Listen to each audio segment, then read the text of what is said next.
오늘 우리에게 주시는 하나님의 말씀은 신약성경 요한복음 20장 26절로 29절 말씀입니다.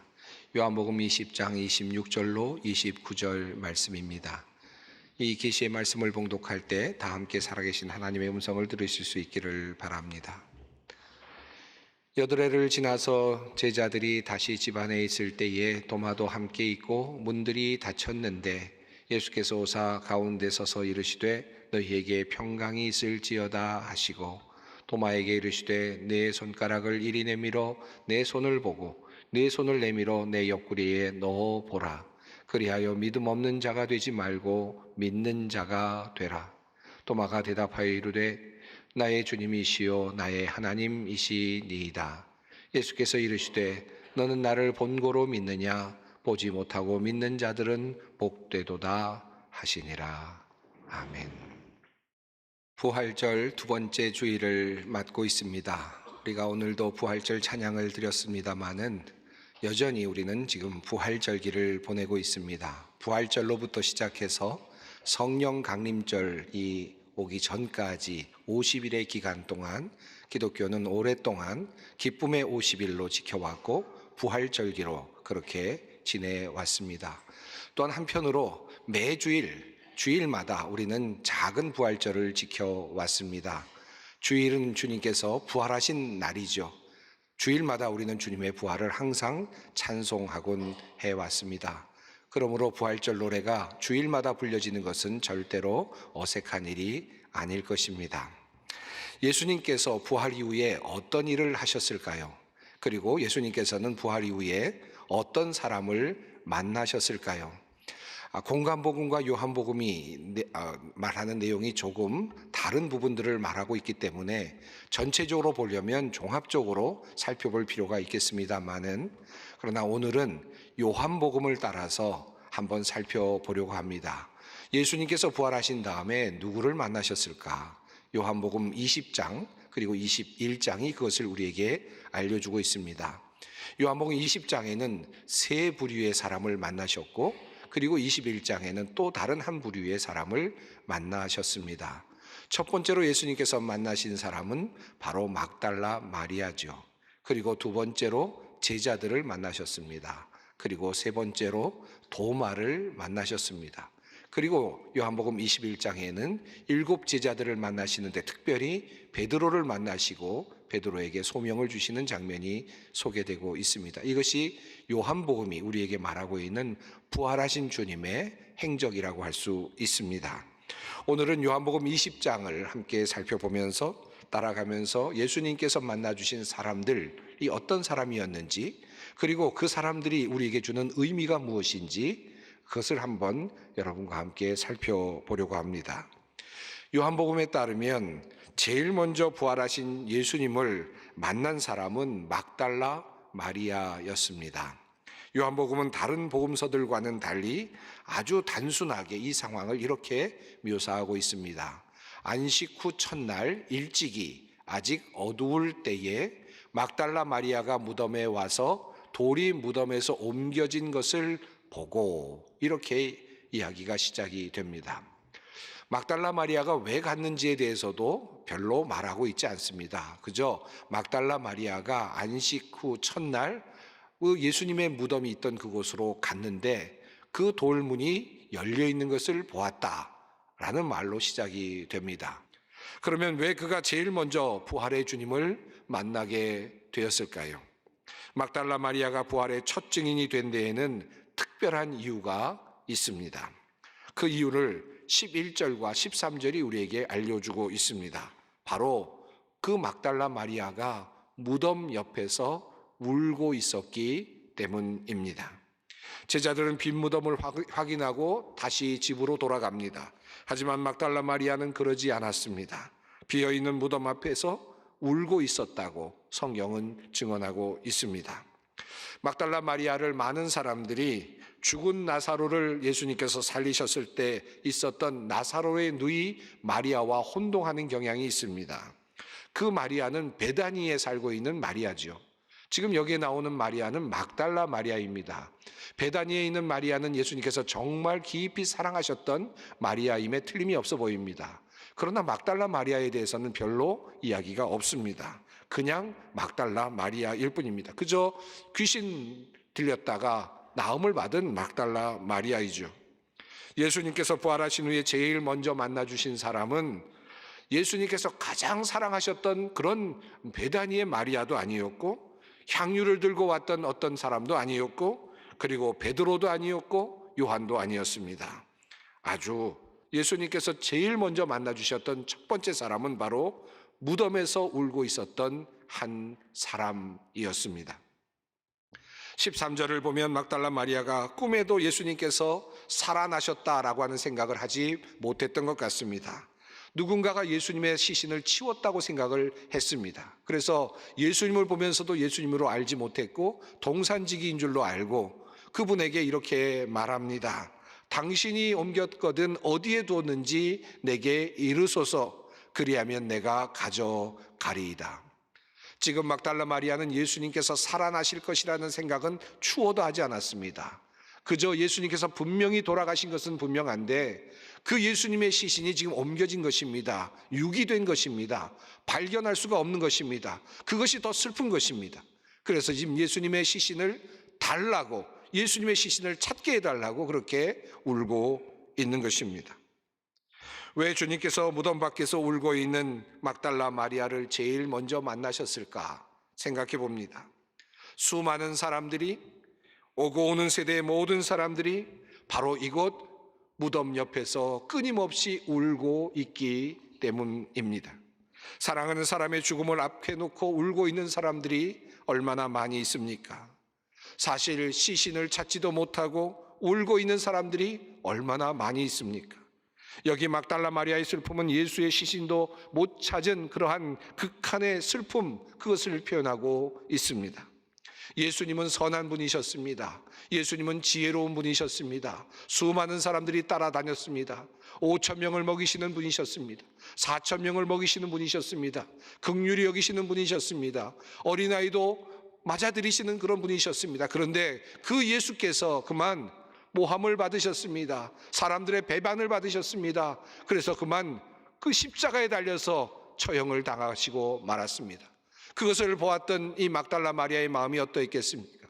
참으로 귀한 분이 돌아가셨는데, 참으로 억울하게 돌아가셨는데, 너무나도 안타깝게 돌아가셨는데 이분을 어떻게 하면 좋을까? 아마 이런 생각을 하면서 정의를 생각했을지도 모르겠습니다. 하나님의 정의가 어떻게 이루어질 수 있을까? 이것을 생각했을지도 모릅니다.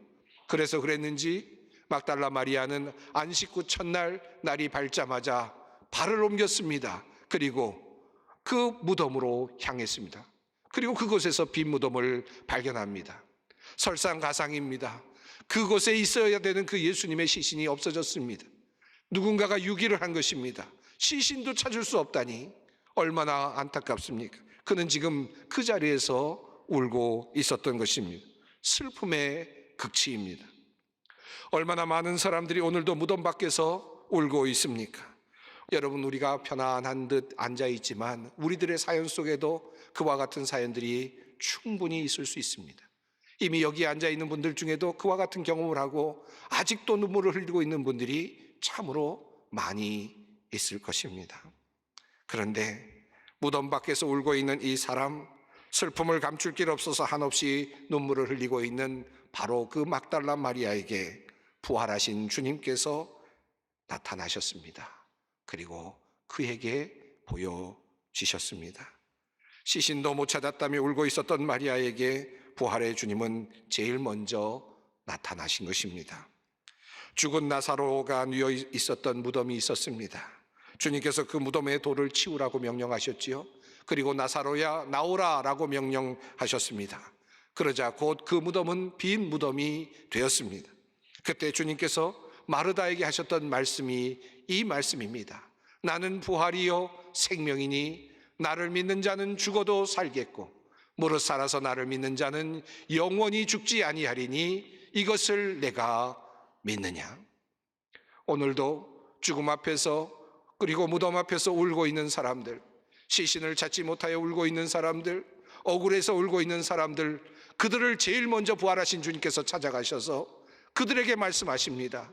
나는 부활이요 생명이니 이것을 내가 믿느냐라고 주님께서는 말씀하십니다. 두 번째로 부활하신 예수님께서 만나주신 사람은 바로 제자들이었습니다. 예수님의 무덤에 가서 시신이 없어진 것을 확인한 제자들이죠. 그리고 집으로 돌아왔습니다. 그러자 막달라 마리아가 달려와서 말합니다. 부활하신 주님을 내가 만났습니다. 그런데 제자들은 그럼에도 불구하고 믿기지가 않았던 모양입니다. 이제 혹시라도 그 시신을 그저 자신들이 유기했다고 누명을 쓰면 어떻게 될까 전전긍긍했던 것 같습니다. 혹시 예수님이 십자가에 달려 돌아가셨는데 따르던 우리들도 잡혀가서 그렇게 죽으면 어떻게 될까, 그런 걱정을 하고 있었을지도 모릅니다.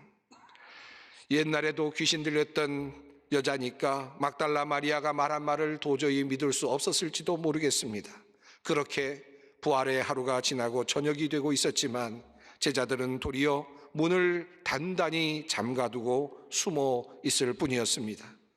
어쩌면 예수님의 시신을 치웠다는 그 누명을 쓰기 싫었을 그런 마음도 느껴집니다. 요한복음은 이러한 제자들의 모습을 이렇게 묘사합니다.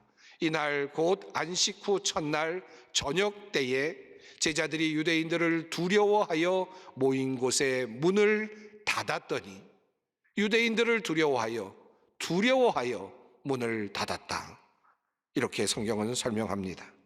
그런데 그들에게, 두려워하여 문을 걸어 잠그고 있는 그들에게 주님께서 나타나셨습니다. 부활하신 주님께서 나타나신 것입니다. 두려움 속에 있는 사람들, 세상 권력 앞에서 무력해진 사람들, 무기력해진 사람들, 공포에 떨고 있는 사람들, 그런 사람들을 향하여 주님께서 다가가신 것입니다. 부활하신 주님께서 그들을 만나 주신 것입니다. 그리고 주님께서 그를 향하여 말씀하십니다. 너희에게 평강이 있을지어다. 두려워하고 있는 사람들을 향하여 말씀하십니다. 큰 숨을 내쉬시면서 말씀하시기를 성령을 받으라 말씀하셨습니다. 부활하신 주님께서 두 번째로 찾아주신 사람은 두려움에 떨고 있는, 공포에 젖어 있는 사람들이었습니다. 두려움이 생기는 이유가 무엇입니까? 한마디로 정리한다면 미래에 대한 불확실성이 아닐까 생각합니다. 죽을 수도 있겠다라고 하는 생각이 두려움을 만들지요. 잡혀갈 수도 있겠다라는 생각이 두려움을 만듭니다. 오해받을 수도 있겠다라는 생각이 두려움을 만듭니다. 망할 수도 있겠다라는 생각이 두려움을 만듭니다. 헤어질 수도 있겠다라는 생각이 두려움을 만듭니다. 불치의 병으로 고생하는 사람들이 있습니다. 왜 두렵습니까? 내가 죽을 수도 있겠다라는 생각이 두렵게 만드는 것이죠. 낫지 않을 수도 있겠다라는 생각이 두려움을 만듭니다. 새로운 일을 시작하는 사람들에게도 두려움이 있습니다. 왜 두렵습니까? 이 일을 시작했다가 잘 안 될 수도 있겠다라는 생각이 두렵게 하죠. 성공하지 못할 수 있다는 생각이 두렵게 합니다. 결혼을 앞에 두고 두려워하는 사람도 있습니다. 결혼에 실패할 수도 있겠다라는 생각이 두려움을 만들 수 있습니다. 시험을 준비하면서도 두려움이 있습니다. 시험에 떨어질 수 있다라는 생각이 두렵게 하지요. 오늘 우리가 장애인의 주일을 지금 함께 보내고 있습니다. 장애인들이 태어나면 참으로 그 가정은 참으로 힘들어집니다. 두려움으로 가득 찹니다. 부모님들이 먼저 두려움에 처하게 되고, 그리고 온 가족들이 두려워하게 됩니다. 왜 그들이 그렇게 두려워합니까? 장애인이 생겨나고 장애인의 가족이 생겨나면 왜 두려워합니까? 이 아이가 잘 사회에 적응할 수 있을까? 두려워지는 것이죠. 이 아이가 정말 미래에 온전한 삶을 살아낼 수 있을까? 그것 때문에 두려워지는 것이죠. 그래서 두렵습니다. 두려워하는 존재가 되고 맙니다. 튀르키예의 한 여인이 울면서 말하는 내용이 저의 가슴을 아프게 하였습니다. 무너진 건물 더미에서 나는 모든 것을 잃었습니다. 어떻게 살아야 할지 모르겠습니다. 가족도 재산도 잃었습니다. 오직 나에게 남은 것은 목숨 하나밖에 없습니다. 울고 있는 그들, 얼마나 두려울까요? 눈물을 흘리는 여인을 보면서 앞날에 대한 막막함과 두려움이 절절 배어 나왔습니다. 어찌 이뿐입니까? 강릉에서 산불로 많은 것을 잃은 이들도 있습니다. 자신의 전 재산을 잃은 분들도 있겠죠. 그 좋았던 건물도 다 잃어버린 사람들도 있을 것입니다. 잿더미 아래서 이제 나는 어떻게 살 수 있을까? 지금도 두려워하고 고민하며 울고 있는 사람들이 얼마나 많습니까? 전쟁에서 또 지진으로 부모를 잃은 아이들이 두려움 속에서 홀로 울고 있습니다. 그런데 우리 부활하신 주님께서는 이러한 두려움에 벌벌 떨고 있는 그 사람들에게 찾아오셨습니다. 그리고 그들을 위로하시면서 그들에게 말씀하십니다. 평강을 너희에게 주노라. 그리고 그것도 모자라서 주님께서는 보혜사 성령을 주시겠다고 말씀하시면서 성령을 받으라고 그렇게 말씀하여 주셨습니다. 사랑하는 성도 여러분, 두려움에 처해 있습니까? 두렵습니까? 부활하신 주님께서 바로 두려워하는 나에게 제일 먼저 찾아오셨다는 사실, 울고 있는 사람에게 찾아오시고 그리고 두려워하는 사람에게 찾아오셨다는 그 사실을 기쁨으로 받아들이시기 바랍니다. 그 부활하신 주님이 여러분을 지금 찾아오시고 계신 것입니다. 세 번째로 주님께서 만나주신 사람은 도마입니다. 부활하신 주님께서 제자들에게 나타나신 후에 제자들은 기뻤을 것입니다. 부활하신 주님을 만났기 때문이죠. 그런데 그곳에 한 사람이 빠져 있었습니다. 그는 바로 도마였습니다. 하필이면 예수님을 만나지 못한 그 도마, 그는 제자들의 이야기를 듣고 이렇게 말합니다. 내가 그의 손에 못자국을 보며 내 손가락을 그 못자국에 넣으며 내 손을 그 옆구리에 넣어보지 않고는 믿지 아니하겠노라. 도마는 예수님께서 제자들에게 말씀하실 때 내가 죽임을 당하고 사흘 만에 다시 살아날 것이라고 말씀하실 때 그 말씀을 제자들과 함께 들었을 것입니다. 또 제자들이 함께 부활하신 주님을 만났다고 말했을 때 그는 그것을 분명히 받아들일 수도 있었을 것입니다. 그럼에도 불구하고 그는 믿을 수가 없었습니다. 도마는 믿을 수 없다고 솔직하게 고백합니다. 도마의 마음은 충분히 이해가 가능합니다. 왜냐하면 이것이 우리들 모두의 마음이기 때문입니다. 예수님의 부활의 소식이 전해지고 예수님의 부활이 증거되고 있지만 나는 믿을 수 없다 라고 말하는 이 도마의 고백은, 내가 손을 넣어 만져보지 않고는 믿을 수 없다라고 말하는 이 도마의 고백은 사실 오늘 우리의 고백이기도 합니다. 믿고 싶지요. 그런데 믿어지지 않습니다. 더 가까이 가고 싶지요. 그런데 아직도 가까이 갈 수는 없습니다. 예수님께서는 얼마든지 믿지 못하겠다고 말하고 있는 이 도마를 제외하고 하나님의 일을 하실 수도 있었을 것입니다. 그래, 네가 믿지 못하냐? 그러면 너는 제외하고 다른 믿는 사람들을 중심으로 해서 내가 새로운 제자들을 만들고 그리고 새로운 일을 하리라. 얼마든지 주님께서는 그렇게 하실 수 있었을 것입니다. 그런데 주님께서는 그 예수님께서 부활하신 후에 그 도마 한 사람도 그냥 놓아두지 않으셨습니다. 의심하는 도마에게 찾아오셔서 그리고 그를 더 믿음 있는 용사로 만들어 주십니다.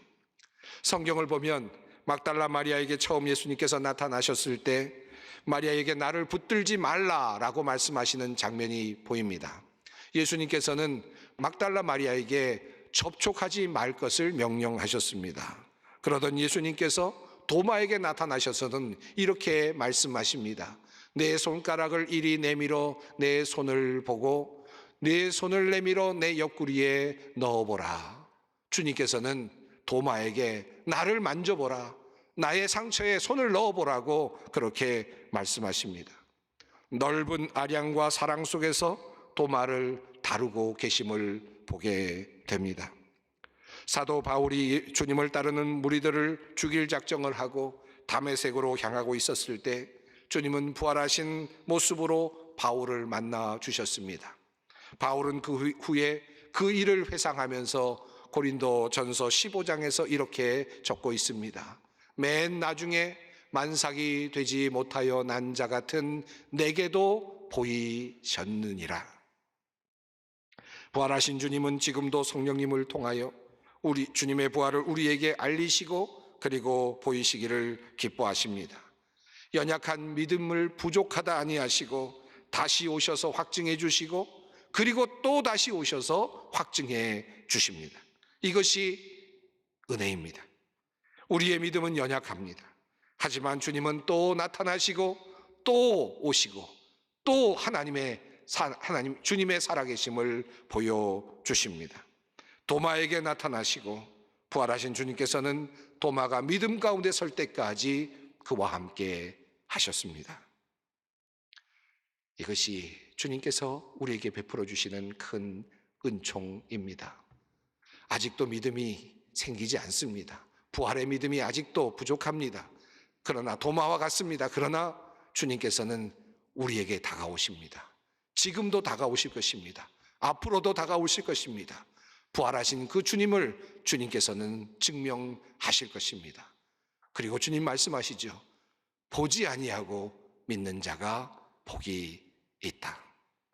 한 가지 기억할 것은 지난주일에도 말씀드렸습니다마는 부활하신 주님께서는 예수님을 적대하고 음모를 꾸며 죽인 그 대제사장들과 서기관들, 그리고 그를 죽음으로 내몬 빌라도와 같은 사람을 찾아가지 않으셨다는 것입니다. 얼마든지 그들에게 나타나셔서 하나님 예수님의 살아계심을 다시 보여주고 그들의 혼을 빼어놓고 그들을 후회하게 만들고 절망하게 만들고 복수하실 수도 있었을 것 같은데 주님께서는 그렇게 하지 않으셨습니다. 도리어 주님께서는 성령을 받으라라고 말씀하신 후에 이렇게 말씀하셨습니다. 너희가 누구의 죄든지 사하면 사하여질 것이요 누구의 죄든지 그대로 두면 그대로 있으리라. 주님께서 이미 그 모든 죄인들을 용서하셨음을 말씀하고 있는 것입니다. 도리어 주님께서는 그러한 사람들을 찾아가서 보복하거나 징벌하거나 하지 아니하시고 도리어 무덤에서 울고 있는 사람들, 두려워서 떨고 있는 사람들, 아직도 믿지 못해서 안절부절하고 있는 사람들을 찾아가십니다. 그리고 그들을 다시 세워주십니다. 주님의 그 첫 번째 부활의 사건은 이렇게 우리에게 전해지고 있습니다. 이 일은 바로 2000여 년 전에 일어난 사건입니다. 그때 주님의 부활을 경험했던 사람들은 모두 세상을 떠났습니다. 그들은 죽었지만 주님께서 부활하셨다는 그 믿음, 그 희망 속에서 세상을 떠났을 것입니다. 그들은 이렇게 모두 떠나갔지만 부활하신 주님은 영원히 우리와 함께 하시며 지금도 우리를 이끌어 가십니다. 이것이 우리의 신앙입니다.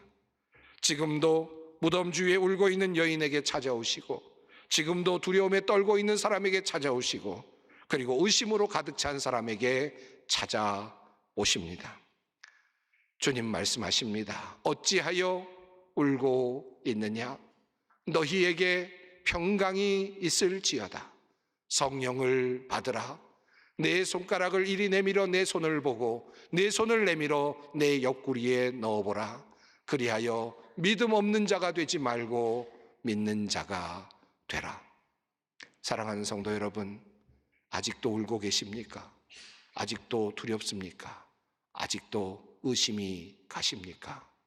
주님께서, 부활하신 주님께서 바로 여러분 옆에 계십니다.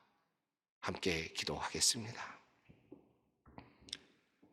부활하셔서 우리들의 산 소망이 되신 하나님, 만일 주님의 부활이 없었다면 우리의 믿음도 헛것이요 그리스도 안에서 우리가 바라는 것이 다만 희생뿐이라면 모든 사람들 가운데서 우리가 가장 불쌍하고 어리석은 사람이 되었을 것입니다.